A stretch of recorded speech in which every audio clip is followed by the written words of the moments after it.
The story we're tracking, music mogul Sean Diddy Combs on suicide watch at Brooklyn's Metropolitan Detention Center after two judges denied his request for bail. This as a grand jury is expected to hear new testimony from sex workers very soon. Good Day's Lizette Nunez is outside the facility in Gowanus with the very latest. Lizette, good morning. Good morning, Dan. So TMZ is reporting that two sex workers are sharing their encounters with Diddy with the feds. We're also hearing that Diddy has a target on his back while he is behind bars here at the Metropolitan Detention Center. TMZ is reporting that more people plan to cooperate with the feds in Sean Diddy Combs' sex trafficking case. We found out that these two individuals, and we have actually spoken to one of them. They are both sex workers, currently sex workers. One of them says that they had an interaction with Diddy in 2014, and they are willing to tell the feds what they know about that interaction. Jeremy Saland, a criminal defense attorney, weighing in.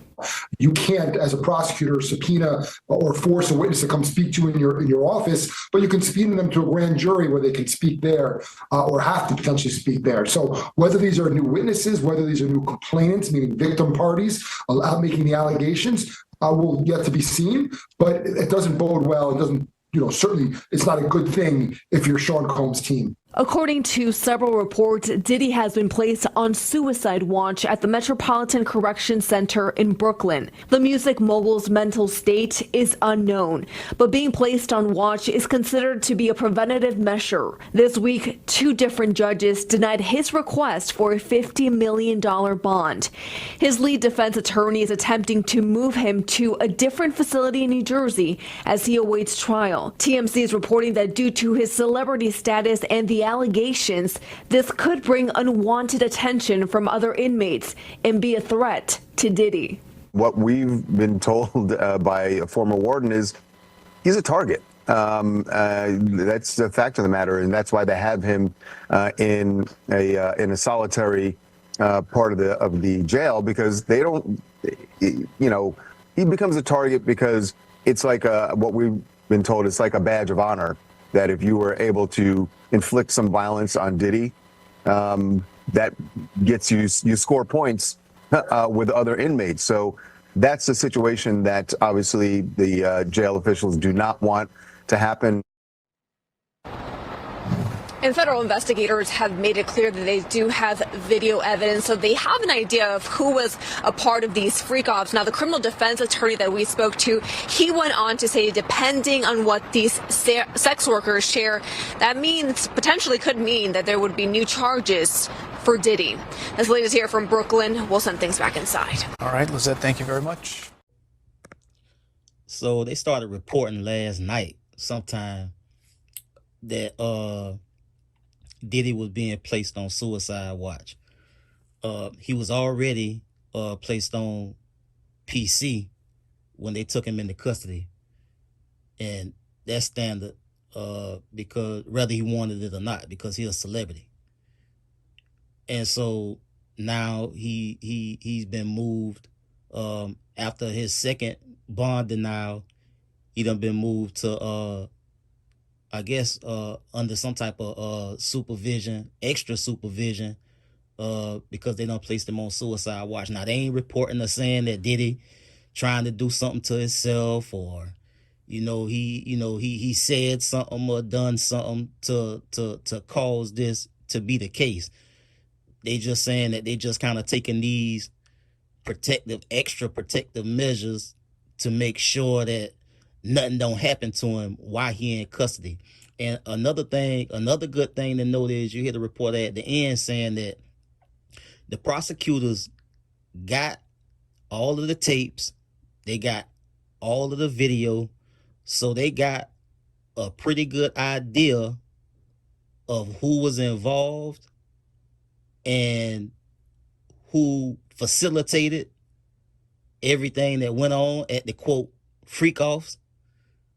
And that's why Damian Williams, the prosecutor that did the press conference the other day, said point blank, and I keep going back to this. He said point blank in that press conference Y'all need to get at me quickly. And I keep going back to this because it's important. Like, these people got to everybody that I can't stress it enough. I'm just saying, bro, like, it is what it is. Ain't no, what I mean? Ain't no way around it. These people they know if you was there, they know what you did, why you was there, and like I said, shit, Diddy kept all of this incriminating evidence on himself. This is the biggest part of the case. The tapes, well, I ain't gonna say the biggest part because, a living, breathing witness is always gonna be the biggest evidence against any criminal case or against any criminal defendant. So I'm just put that out there. But it's kind of like you use a particular weapon to go and catch 2-3 bodies, and you keep the weapon at your spot where you lay your head at every night, and you hearing from the streets that these people think you the one that dropped these 3 bodies.